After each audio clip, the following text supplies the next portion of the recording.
Alright, first and foremost, we're gonna say all honor and praises be unto Yahweh Ba'Hashem, Yahushai Ba'Hashem, Ruach Kodash. Double honors unto the apostles and elders of GreatMillStone and Shalom to the sincere and elect out there, teaching this truth and faith and sincerity, man.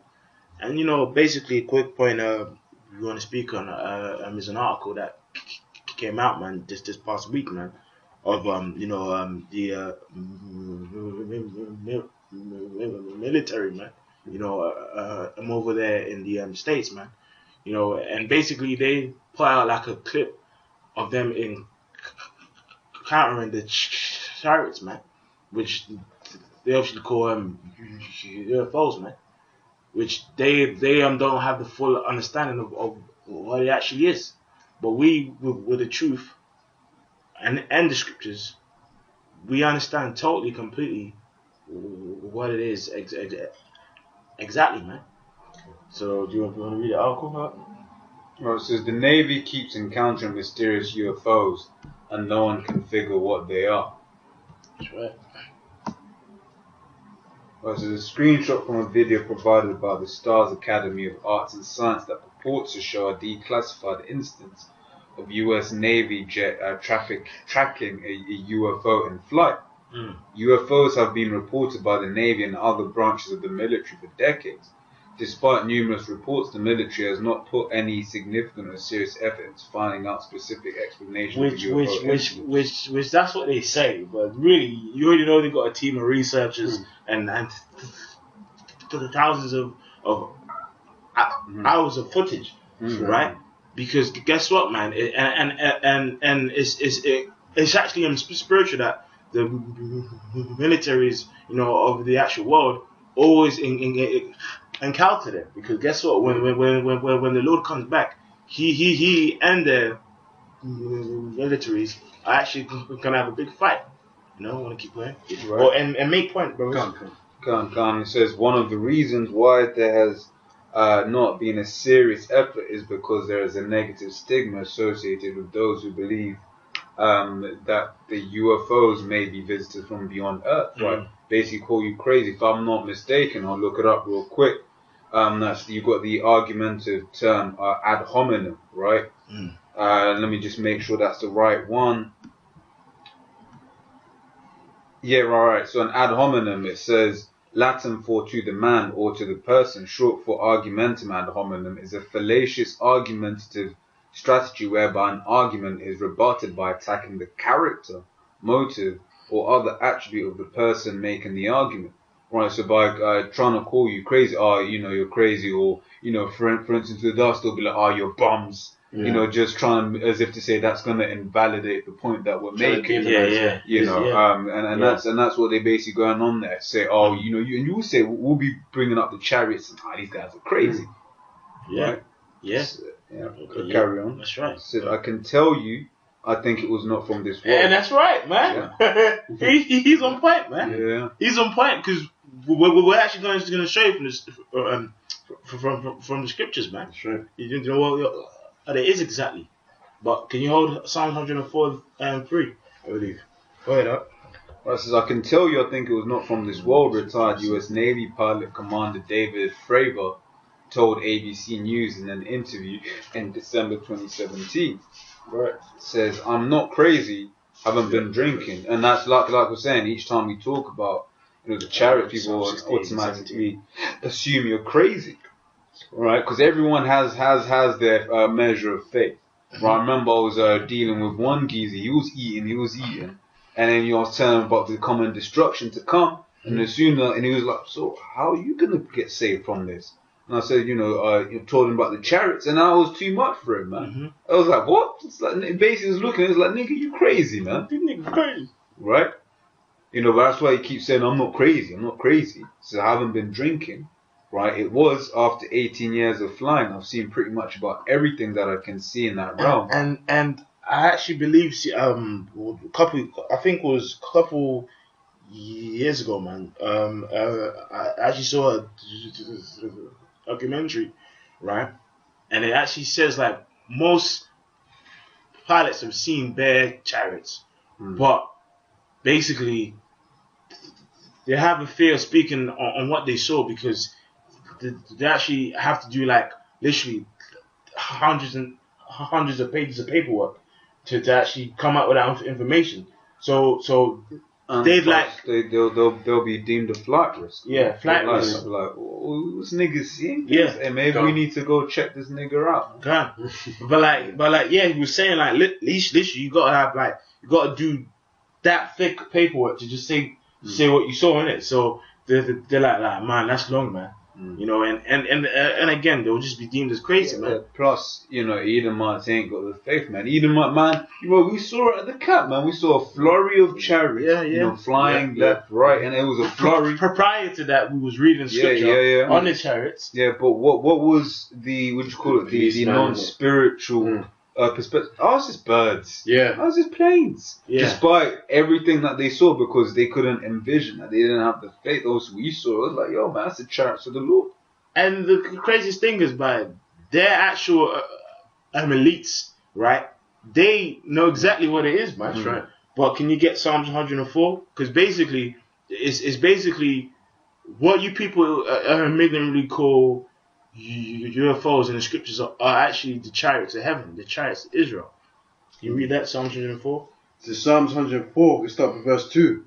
Who covereth thyself with light as with a garment, who stretcheth out the heavens like a curtain, who layeth the beams of his chambers in the waters, who maketh the clouds his chariot. That's right, the clouds is his chariot, because what is a chariot? Back then, it was just like a mode of transport. So that ain't saying that the lords, angels are in the heavens with like an actual horse from earth and an actual chariot going no. It's talking about their form of chariot, man. Because chariots in the ancient world was symbolized obviously transport and strength as well. You know. Like it would actually speak about certain like kings coming with like thousands of chariots because that's their armies, man. Well, guess what? According to the scriptures, the actual Lord himself and his angels have thousands of chariots, man. Can you read that in Psalm 68? Yeah, you verse 2. Yeah. It says Psalm 68 and verse 17. The chariots of God are 20,000. Even thousands of angels. Wow. So he's saying his chariots of thousands of angels, man. That's right. Thousands of angels. Bro, you know, that's mad. Can you imagine that scene? Like just thousands of millions of chariots just blocking out the sun, the moon, everything just going dark. Come on, man. There's no escape from that. Bro, do you know what's scary about that scripture? We're reading an article. One guy saw one. He's bugging out, man. Yeah, that's right. You're reading one. He's bugging out, man. Yeah.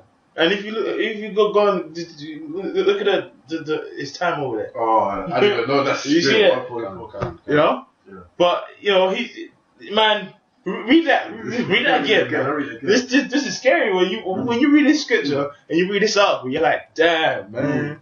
This is Psalm 68 verse 17. The chariots of God are 20,000, even thousands of angels. The Lord is among them. See? Man. As in Sinai, in the holy place. Yep. So he's among them, man. Want to make a point? Yep. Now I've got a precept. Okay, it's like a.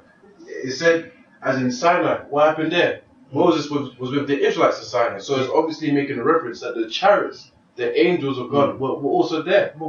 Helping them out of Egypt. Yeah, helping us out of Egypt, and that's why when our people were in the fields, swing low, chariot. Come forth to carry me home. You know, where's home? Where's home? Home's Israel. Home is, and really. Second verse starts talking about the river Jordan. What do I see? Shadow. Yeah, that's right, man. You know. So that should tell you, or some people will bug out that there was actually so-called UFOs leading the children of Israel out of Egypt. Yeah. It's proof right there. That's the scripture. Yeah. And if I can say as well, and that's why the scriptures say when the Lord comes and destroys this place, one of the things that people are going to say, surely thou art power that hidest thyself. Yeah. Because in the ancient world, they knew about the chariots. Yeah. The chariots were a well-known thing.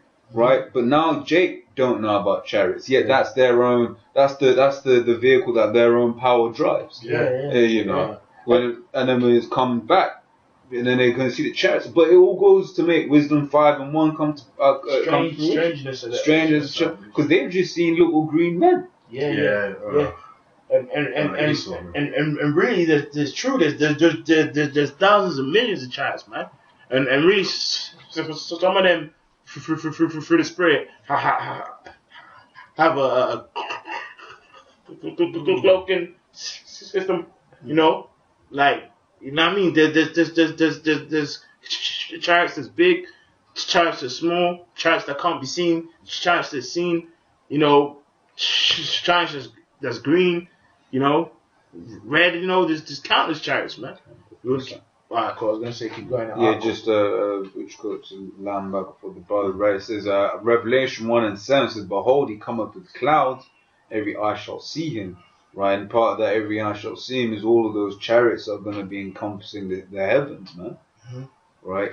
And as we read, you know, which were thousands of chariots, man, thousands of angels, and you know, a multitude of chariots that are gonna come as well.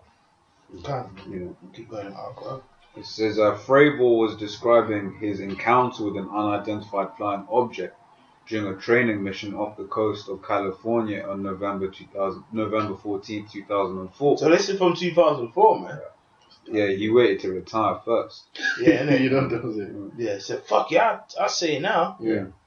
The UFO was performing seemingly impossible moves, left, right, forward, back, just random, in Fravor's words, and then accelerated and disappeared. Yeah, and really, man, Esau can't even do a quarter, a 16th of the things the chariots do, man. Yeah, Cause like, you know how many times I've seen these Edomites do them air shows, man, and then one force move was like ripped apart the plane. Yeah, They'd be going to, and the G-force just rips the plane. Yeah. But the chariot can be doing this, man. We seen it. I remember this is like this happened about a year ago or the year before. No, I think it was a year ago. It was like a couple weeks after the Passover. Yeah, a chariot passed over the camp.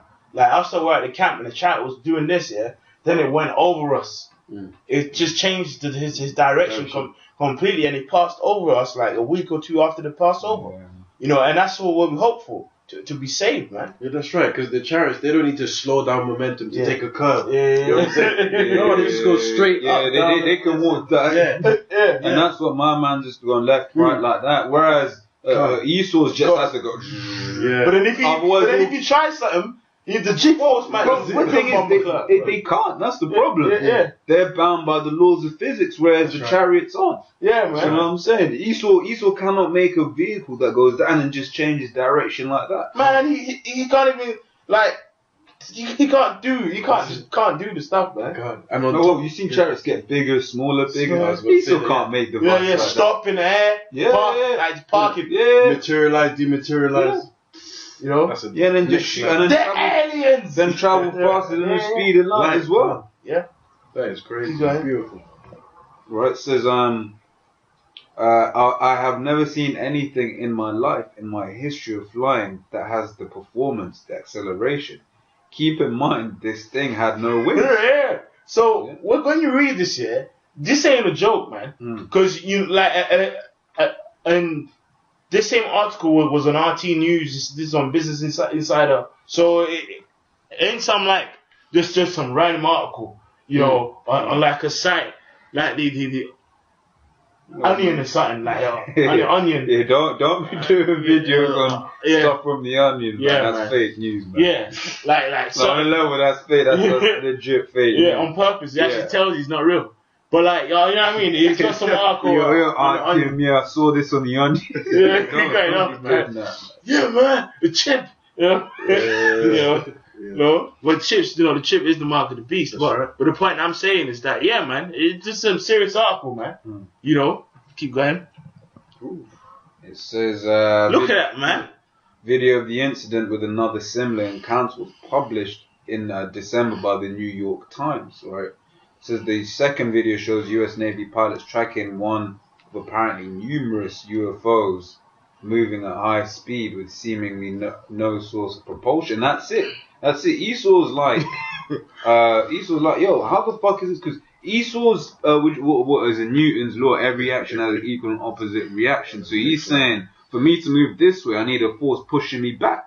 Right, but once again, right, this is the Lord's vehicles, man. The Lord created these vehicles, and these vehicles aren't bound by the same rules that we're bound. Yeah, and it's simple as this, right? If you know, have a car or a bus, you know, yeah, man, I'm a whip. What makes you think the Heavenly Father and His angels don't have transport? You know, go ahead out. Yeah, because I can tell you how, because Esau made them think that they're little babies, naked babies with wings. Yeah, and bows and arrows. Yeah, freaks. Go ahead out. So it says this is a fucking drone, bro. One pilot says. Yeah, there's a whole fleet of them. Look on the SA. The other responds. Yeah, because you're always gonna have scoffers. Mm-hmm. That's a drone, bro. You don't want to believe. And then his boy was like, "Look, man, shut up, man." Yeah. Yep. Says as the UFO continues on its flight path, one of the pilot makes a note of their speed and direction. They are all going against the wind. Wow, the wind is 120 knots to the west. Look at that thing, dude. Soon, to the shock of the pilots, the UFO changes position. Look at that thing! One calls out as the UFO somehow manages to turn on its side while still maintaining its speed and direction. It's rotating. So they're bugging out. Yeah. They're bugging out. Go ahead. It says another video posted online last Friday by the To the Stars Art Academy of Arts and Science, a private scientific research group, shows a similar incident, a US Navy FA-18 getting a lock on a UFO, and the crew yelling their excitement and confusion at each other. Whoa, got it! One of the pilots yells after getting a lock. What the fuck is that thing? The other asks. These videos are a select few of a number of recorded encounters between the US Navy and UFOs that the Department of Defense has unclassified and released. Now, you got to understand, right, is it's unclassified and released. What do they do? That means that there are several documents that will not be released because they're a threat to national security, and when they are released, they might be released with bare redactions, and you know, all you see is black. Just black for the next couple of lines. Then you read more, then it's black for another couple of lines because it's information that the government doesn't want you to have. That's right. Now these people will bug out. That's right. They started seeing the chariots. Now, not saying Esau might not. Esau might, it may be the direction the elites want to go. Start releasing release some of this stuff bit by bit by bit. Well, we don't know. That's right? But hey, these are the chariots of the Lord. That's right. Can you read your scripture you read in Revelation 1? It's Revelation 1 and 7. Yeah, because guess what, man? Ultimately, in case you didn't know, the one who you ignorantly call Jesus Christ is coming back in chariots, man, which are what you people ignorantly call UFOs, man. And guess what? You only comes with them, man. He ain't coming to just I'm just here to show myself. He's coming back to destroy and to save, man. Go ahead up. It says, behold, he cometh with clouds, and every eye shall see him, and they also which pierced him, and all kindreds of the earth shall woe because of him. That's right. Even so, man. Because it's going to be a scary sight. Because when he comes, obviously he's coming with force and power and with his angels, but he's also going to come. He's also going to come with a vibration on it. You know how there's things you see, you just see it, but he gonna come and everyone's gonna feel like death's coming, man. Yeah. You know, that's why everyone's going well, man, because it's gonna be during the time period of World War III, martial law, chip. Yeah. It's gonna be hot, and then you're suddenly just gonna. It's like, you know when it says as if a man is freed from a lion and bear, man. It's actually gonna be. It's gonna be that time. People. Like during that time, you have people who've escaped martial law, who've escaped concentration camps or whatever. Then you just see just a million stuff. You thought you made it. You thought you made it. Yo, let me just chill. Oh shit! You see something? You see a chariot that's bigger than the sun. Oh. Just in the sky, just posted. And you seeing Jake's getting beamed up. You don't know what's going on. Yeah. But that's what's coming. Right. I might as well get it since you quoted it. Second, what's this? Amos. Okay, yeah, read it. Amos 5:18 says, "Woe unto you that desire the day of Yahweh. To what end is it for you?" Yeah. And that's the question. So, you only got these church niggas. Oh, my Lord Jesus, he can't all of this, yeah? But scripture says, to what end is it for you? Because the scripture says, go ahead. Yeah. For the day of Yahweh is darkness and not light. That's right, it's darkness because he's the day of the Lord is talking about the actual time period of destruction that's coming upon the earth up until his actual time, man. It's going to be a time period of darkness and not light. But that's why it says those who are the elect are going to scarcely be saved, because in the midst of darkness there's hope for the elect. Yeah. But if you're not the elect, there's no hope. Yeah, that's why Yahushua said in the book of Matthew, I didn't come to send peace on earth, but a sword. So you Christian churches, you got another thing coming, man. He ain't coming down to be handing daffodils and cupcakes and smiley faces, nah. Or bring all religions or all people to be one or whatever. Nah, man. He's coming to separate the lost sheep of Israel who are the elect. Yeah, and the rest of the heathens, they're going to get changed, man. That's right. Can you read the 2 Kings? Okay, this is 2 Kings chapter 6, verse 9, yeah? Yeah, on down. Yeah. And the man of God sent unto the king of Israel, saying, Beware that thou pass not such a place, for thither the Syrians are come down. And the king of Israel sent to the place which the man of God told him, and warned him of, and saved himself there, not once, nor twice. Therefore the heart of the king of Syria was sore troubled with this thing.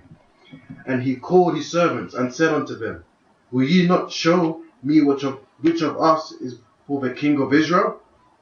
And one of his servants said, None, my lord, O king, but Elisha, the prophet that is in Israel, telleth the king of Israel the words that thou speakest in the bedchamber.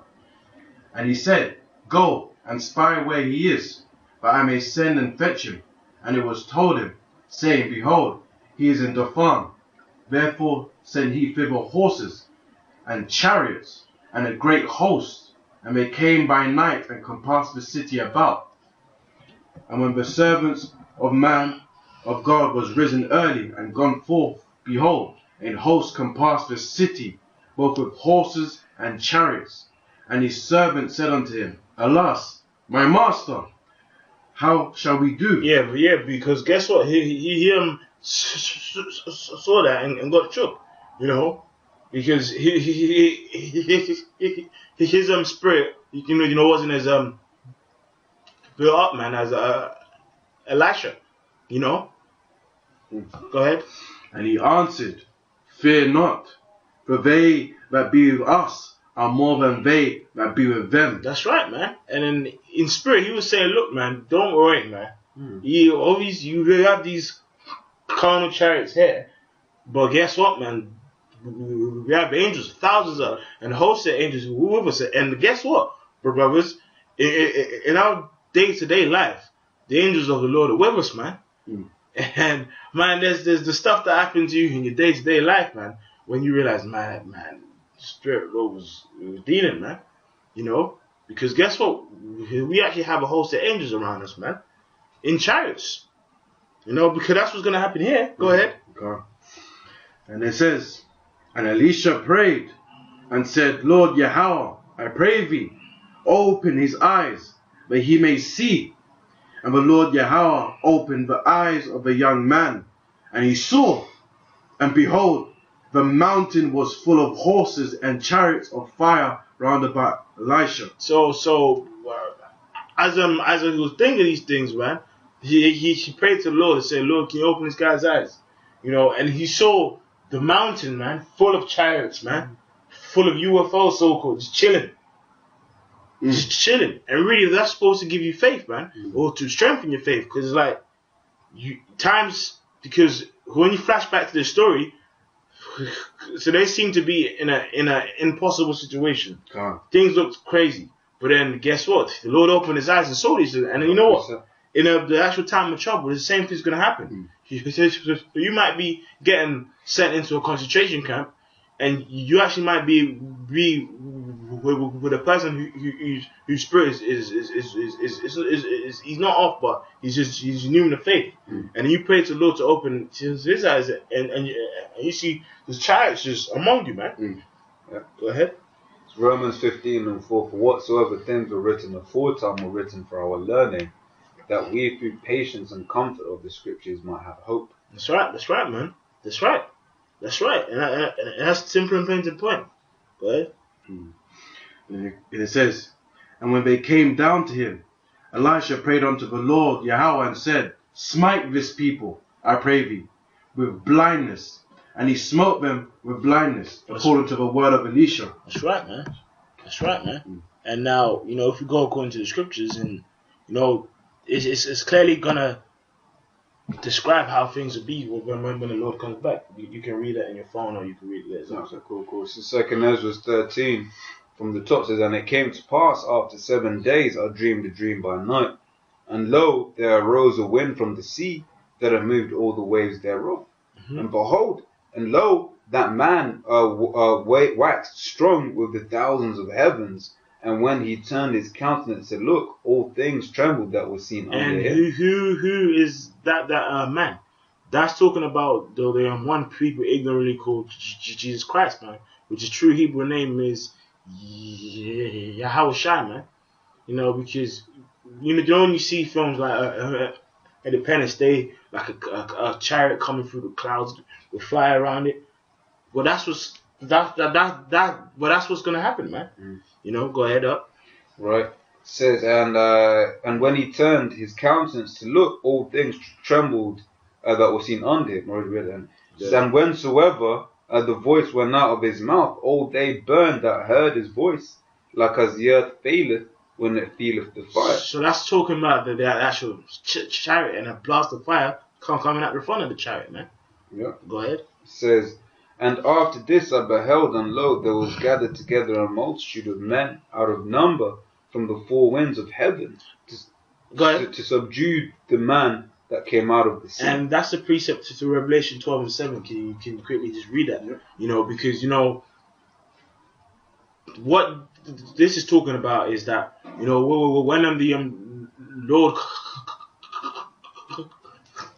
comes upon earth, during the actual time period when America is being destroyed, man. You're actually gonna have the armies of the actual earth trying to fight it, man. And it's here in Revelation 12:7. Revelations 12:7. And there was war in heaven. Michael and his angels fought against the dragon, and the dragon fought and his angels. And the dragon is what? The Roman Empire, man. And it's come back now and it's established now. But guess what? This day is I'm speaking about what I was just saying, that when the Lord comes back, you're doing with his host, right? They are gonna try and fight against him, man. But guess what? The actual scriptures is going to clearly describe what's going to happen when they try and fight against the Lord and his chariots, which you people call UFOs, right? And prevailed not. Man. And that's the same thing that's going to describe here, which shows the so-called Old Testament and New Testament are the same thing. Go ahead up. And it's crazy because Ezra saw this thousands years ago before John. And it's just the same message, the same precept. Go ahead up. Right, it says, and after this I beheld, and lo, there was gathered together a multitude of men out of number from the four winds of the earth to subdue the man that came out of the sea. And when it says sea, it's talking about the sky and firmament. Yeah, because the Hebrew word is Shemayim. Yeah, which is the water. Shemayim or Maya? No, it's Shemayim, right. Yeah. Shemayim is heavens, which is the waters too. Right. So when it says sea, it's not talking about it's coming from underneath the earth. It's talking about him coming from the sky, from firmament. Go ahead. Right. It says, but I beheld, and lo, he had graved himself a great mountain and flew upon it. And he was describing it as a mountain because of how big the chariot was. Go ahead. Right. It is, but I beheld, and lo, he had graved himself a great mountain and flew upon it.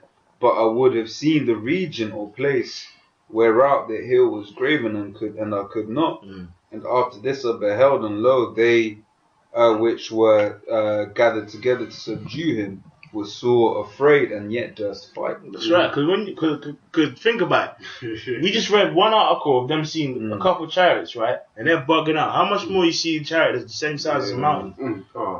They're like, well, you know what, yeah. I mean, I don't know, man.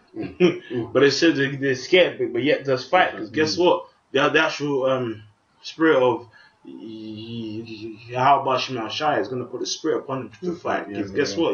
He's a man of war. Of course he wants to fight. And he even shows it in these movies, like Independence Day. You know? Like he puts it as the aliens, you know, green men and stuff like that. They're coming out to take over the earth. And they're scared because of the technology is far superior, but they still got that pride. Oh, by God, we're going through this alive and all that. Bringing all their Marines, the military, all their big weapons, their nukes, even though it don't work, they still want to fight. Yeah, man. That's the pride of Esau, man. Go ahead. It shows like Ezra was 480 to 440 BCE. So like the brother was saying, you know, this was being written base part of 500 years before John wrote it, man. You know, so it's showing that the most what does it say? That Yahweh said, "I'm the Lord, I change not." Right? If you gave one man one prophecy, right, he's gonna give the next man the same prophecy, which is why you see a lot of repetition in the scriptures, man, all throughout. And then, hey, look at us, 2,000 plus years later, we're still saying the same thing. We're still prophesying the same things, man. That's right. Right. It says, but only I saw that, where am I? Sorry, I'm on verse 9. Right, it says, and lo, he saw, have I read verse 8? I'll read it. Yeah, read it. It says, and after this I beheld, and lo, all they which were gathered together to subdue him were sore afraid, and yet durst fight. And lo, as he saw the violence of the multitude that came, he neither lifted up his hand, nor held sword, nor any instrument of war. Right? It says, but only I saw that he sent out of his mouth as it had been a blast of fire. Meaning what? He was like a laser, man, on the front of the chariot, man. Because guess what? Basically, as the brother was saying, War of the Worlds, Independence Day. This is in 2nd Ezra 13, man. Which Lord put the spirit upon his prophets to understand what it is. Right? Go ahead. Right. It says, but I only saw that he sent out of his mouth as it had been a blast of fire, and out of his lips a flaming breath, and out of his tongue he cast out sparks and tempests. And they were all mixed together, the blast of fire, the flaming breath, and the great tempest, and fell with violence upon the multitude which prepared to fight, and burned them up every one, so that upon a sudden and of an innumerable multitude nothing was to be perceived, but only dust and smell of smoke. That's in Independence Day, man. Yeah. You see it, they're getting poof, poof, poof. That's right. That's what's basically going to come, because it's his fires is going to evaporate them, man. Yeah. And it goes on to say, when I saw this, I was afraid. Man, that's right, man. And that's just... That's a man of the Lord. That's just that's the man of the Lord, man. That speaks. So imagine a guy on the wall. That's right, imagine man. one of these scoffers. You know, these scoffers, these Edomites, man, when hey, man, I'm going to be shit and bricks, man. People are going to die just by the seeing it. Yeah. But guess what? Look at eyes pop out their socket, heart failing. That's right, man. This is Revelation 19. That's the spirit I'm on it. Oh yeah, read it then. Yeah. This is Revelation 19 verse 11. And I saw heaven open, and behold a white horse, and he that sat upon him was called Faithful and True, and in righteousness he doth judge and make war. His eyes were as a flame of fire, which is same depiction in Revelation 1:13 of Yahushua. And on his head were many crowns. So why is it saying many crowns? Because the Lord is going to conquer this earth, man. You know, he's going to subdue every rulership. Yeah, this whole empire is gonna be put down low, and he's gonna establish his own empire, man. Yeah, he's gonna be doing the Father's will as always, and you're gonna have the 12 disciples. You're gonna have the elect of Israel, all gonna be working accordingly, man. And it says, and he had a name written that no man knew but himself. And he was clothed with a vesture dipped in blood. And his name is called the Word of God. And the armies which were in heaven followed him upon white horses. So that white horses represents the chariots that we spoke about. The clouds, the horses, they're all synonymous to the chariots. Yeah, because a horse is a powerful animal, man. Yeah. You know, you don't want to be on the back. Literally, you don't want to be on the back legs of a horse when a horse is kicking back, man. Yeah. You know, even when you just see them all whammed up and shit. Yeah. Right, and that's a representative of the power that the chariots bring, man. Yeah, even vehicles today, they have a measurement of horsepower. I literally just thinking. Yeah, spirit. So in cars, they mention horsepower as well. And it says, and the armies which were in heaven followed him upon white horses. And the armies of what? That's right. Of angels, as it says in Psalm 68. No? Yeah, that's right. Which are thousands of angels, man. Thousands of angels just in the cup, man. That's right. Go ahead. Followed him upon white horses, clothed in fine linen, white and clean. And out of his mouth, like we read in Esdras, goeth a sharp sword. Now, what's a sword for? It's a killing instrument. It destroys. It cuts. Yeah. That with it he should smite the nations. So these Christians don't talk about this when the Lord comes back. He's gonna destroy nations. Yeah. And he shall rule them with a rod of iron. And he treadeth the winepress of the fierceness and wrath of the mighty God. So this is the wrath of the Most High, man. That's right. He's sending his son. You know what, son? Take over this place, man.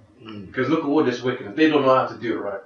So he's sending his son to do it right and to establish the nation of Israel, which is you so-called Negroes, Latinos, Native Americans, and those that are scattered, you know, through the spirit and characteristics of the word.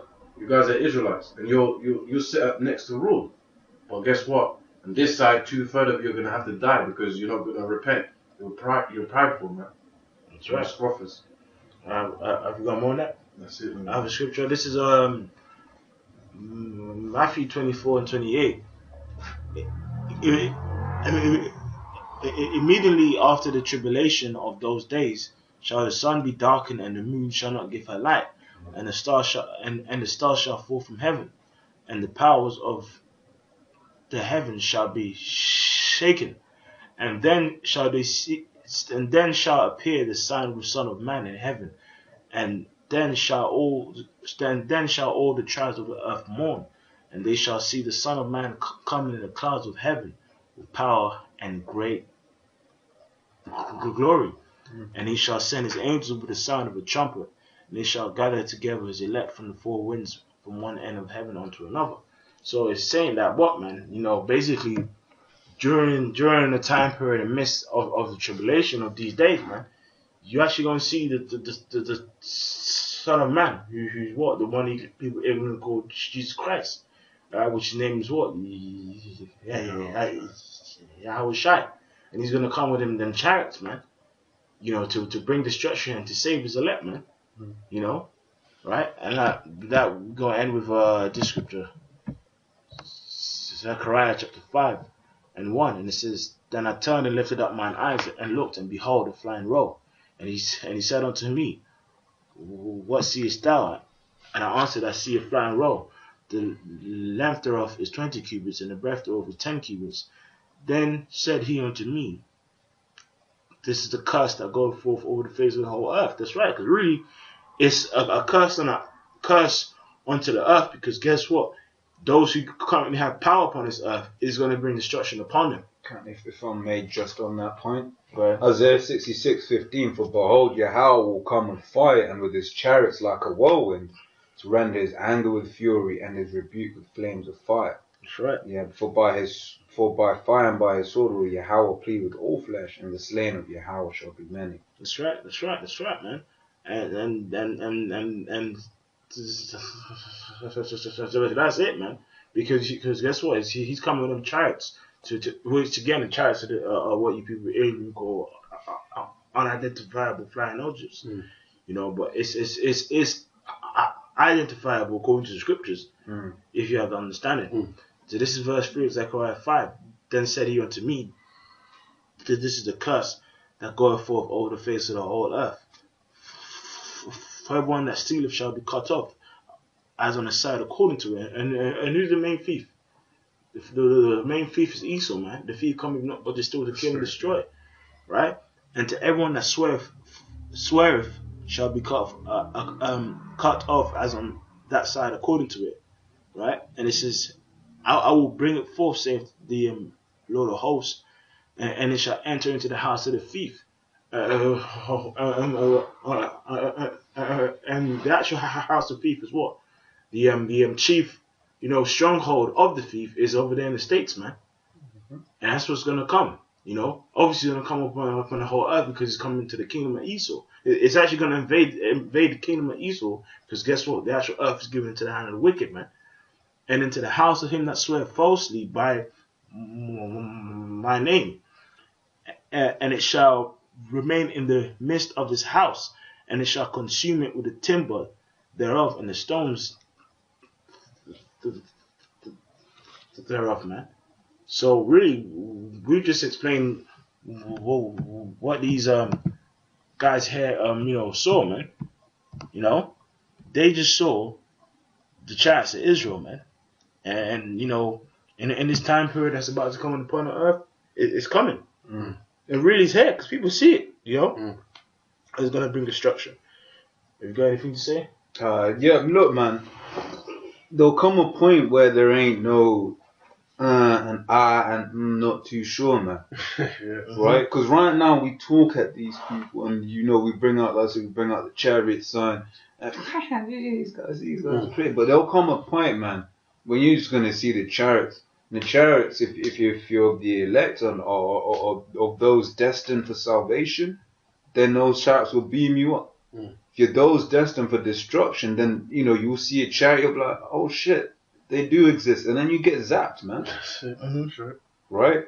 Like I said, right now all we do is talking. Oh, that's all we can do. Switches talk about our the weapons of our warfare are not carnal. Spiritual, all we can do is talk spiritual, because a lot of the things are by faith. That's the thing with prophecy. It's all about faith. We say the chariots, we've seen the chariots in heaven, right? But we have faith that those chariots are going to manifest above us and show themselves to the world, right? And then beam us up, man. We have faith in that. We have faith in the prophecies between that America and Russia are going to go at it in war, that America is going to be destroyed. That's another thing we tell them. We tell America is going to be absolutely destroyed off the face of planet Earth. They can't see that. Right, but just as this, man, these things will come to pass, and then you shall know, man. Then you'll give praise to who needs to be given praise, and that's Yahweh Hashem Yahushua. Why? Because he had his men out there for 30 plus years telling you that this was going to happen, and then now it's happening. Yeah, that's right. You got to say that. That's it, man. Every eye shall see it. That's it. That's right. Alright. So we've got to say all honor and praise be to Yahweh Hashem Yahushua, the bonus, apostles and elders of GreatMillStone. Shalom. Look at that time. You see that time? It was 0-1 and 0-1. And